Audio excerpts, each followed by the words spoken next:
week 4 of the fantasy football season. Here's a few quarterbacks I have as sleepers this week. The first quarterback, Jackson Dart of the New York Giants. Giants are going to Dart pretty quickly, where it's only week 4. Where we see usually quarterbacks, they sit out to 7-8 weeks until a team's totally out of it, and then put them in. Even though this Giant team's 0-3, and Wilson had 2 bad games out of the first 3 of the season. So Jackson Dart, he's in a good situation in terms of options on this offense. You got Malik Nabers, who had a breakout rookie season last season. Wan'Dale Robinson, a good possession receiver. And I think Cam Scatterbo could be a solid running back for this New York Giant team, filling in for Tracy over the next few weeks. And the offensive line is a mediocre O-line. So this week, definitely a tough matchup versus the Los Angeles Chargers. Most likely a game where the Giants are going to be chasing points. But Jackson Dart, a lot of hype around him coming out in the NFL draft. He had a good preseason, even though obviously the preseason's way different than real games during the season. But if you need a quarterback and a sleeper option, he's out there in 81%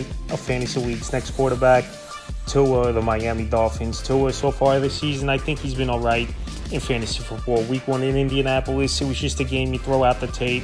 It was bad all around. 114 pass yards, a touchdown, 2 interceptions, a 2-point conversion, a fumble loss. Week 2 versus the Patriots, a good game. 315 passing, 2 touchdowns, an interception. And week 3 at Buffalo, they hung around in that one till the fourth quarter. 146 pass yards, 2 touchdowns, an interception, 10 rush yards. So this week, a good matchup with the New York Jets coming to town. Give up the 10th most fantasy points to quarterbacks on the season.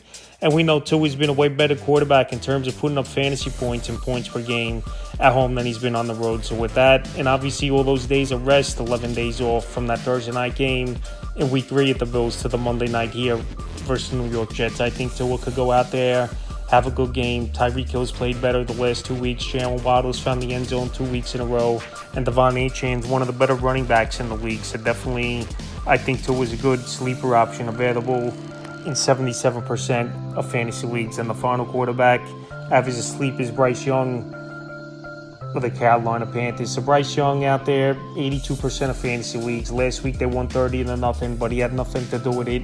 Pretty much it was all the defense and Chuba Hubbard in the backfield. So the first 3 weeks for Young, week 1 at Jacksonville, 154 pass yards, a touchdown, 2 INTs. He added 40 rushing yards in that one, a fumble loss. Week 2 with Arizona, a big game in terms of fantasy football, but a lot of garbage time. It was 328 pass yards, 3 touchdowns, an interception, and a fumble loss. And then week 3, like I said, he didn't have to do much. The defense was locked down, and obviously the running game was solid with Hubbard and Dotto. 121 pass yards versus the Falcons, rushing yards with a rushing touchdown. So this week in New England, middle of the pack matchup, they're going to have to throw the football way more. Well, I think these two teams are pretty similar, believe it or not, of the Patriots and this Carolina Panther team. But this week, they know they got to put points on the board. And Tatora McMillan, he's been solid so far as the number 1 option in the passing game. And obviously, Chuba Hubbard in the backfield. So if you're in deeper leagues and need help with a couple quarterbacks banged up of late or benched, Bryce Young, he's a good sleeper option this week. So that's a few quarterbacks I have as sleepers for week 4 of the fantasy football season.